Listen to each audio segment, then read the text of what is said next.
अत्यंत अटीतटीच्या आणि चुरशीच्या झालेल्या मुंबई महानगरपालिका निवडणुकीमध्ये भाजपला महायुतीला काठावरचं बहुमत मिळालंय।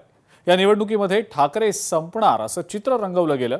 प्रचारादरम्यान भाजप आणि शिंदेंकडनं वारंवार ही बाब बिंबवली गेली। मात्र ठाकरे बंधूंच्या युतीनं भाजप शिंदे यांच्या एकत्रित येण्याला आणि त्यांच्या घोडदौडीला अक्षरशः लगाम घातल्याचं निकालातनं समोर आलं।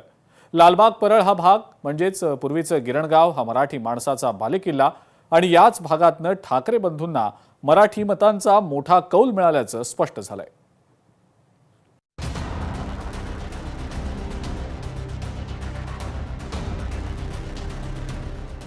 मुंबईत भाजप महायुतीला काठावरच बहुमत। ठाकरे बंधूंच्या युतीनं भाजप शिंदेंच्या घोडदौडीला लगाम। ठाकरे बंधूंना मराठी मतदारांचा मनसे कौल। पालिका निवडणुकीत मुंबईमध्ये मराठीचा बालेकिल्ला असलेल्या दादर, वरळी, शिवडी या भागांमध्ये 21 पैकी 19 जागा या ठाकरे बंधूंनी जिंकल्यात। यामध्ये एक जागा अवघ्या 100 मतांनी गमावली। येथील 21 पैकी 21 जागा त्यांना मिळतील असं बोललं जात होतं।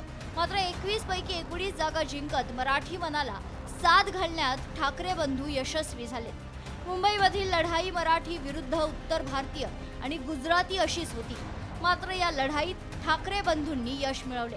मुंबईतील मराठी बहुल भागांमध्ये फक्त आणि फक्त ठाकरे बंधूंना मराठी मतदारांनी कौल दिल्याचं आकडेवारीवरून दिसून येते।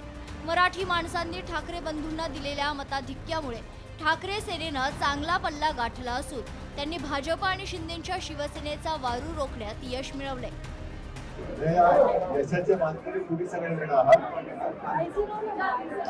आम्ही फक्त निमित्त मात्र आहोत। सर्व प्रतिकूल परिस्थितीमध्ये हा जो काही निकाल लागलेला आहे तो नक्कीच अभिमानास्पद आहे। त्यांना असं वाटत असेल कदाचित की शिवसेना तरी कागदावरती संपवले, पण जमिनीवरची शिवसेना ती काही संपवली। दादर, लालबाग परळ, शिवडी, वरळी, प्रभादेवी सारख्या मराठी बहुल भागात ठाकरे गट आणि मनसेनं जोरदार कामगिरी केली आहे। त्यामुळे मुंबई आता मराठी शहर राहिलेलं नाही हा दावा सपशेल फोल ठरलाय। ज्या भागात मराठी मतदार निर्णायक आहेत तिथे अजूनही ठाकरे ब्रँड चालतो हे या निकालानं स्पष्ट केलंय। वरळी, प्रभादेवीत ठाकरे मनसे आघाडीनं 6 पैकी 5 जागा जिंकल्यात। वरळीत एकनाथ शिंदे आणि भाजपनं आदित्य यांचे वर्चस्व संपवण्याचा पुरेपूर प्रयत्न केला होता। मात्र तेथील मराठी जनतेनं ठाकरे बंधूंना मनसे स्वीकारल्याचं मतांच्या आकडेवारीवरून दिसतंय।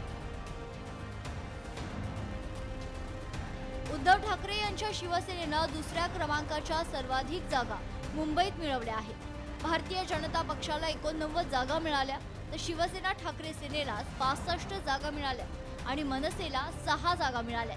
भाजपच्या 89 जागांमध्ये जवळपास तब्बल 25 विजयी उमेदवार हे उत्तर भारतीय किंवा गुजराती आहेत। त्यामुळे या मराठी उमेदवारांमुळेच भाजपला पहिल्यांदाच महापौर करणं शक्य होणार आहे। मुंबईतील गुजराती आणि उत्तर भारतीय समाज हा शहराच्या राजकारणात निर्णायक ठरत चाललाय।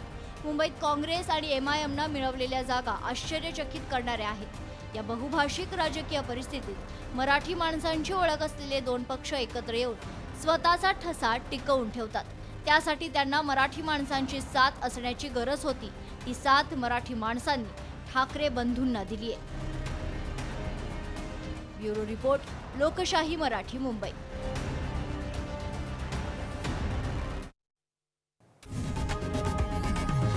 लोकशाही मराठी ऐका, पहा, जागरूक रहा।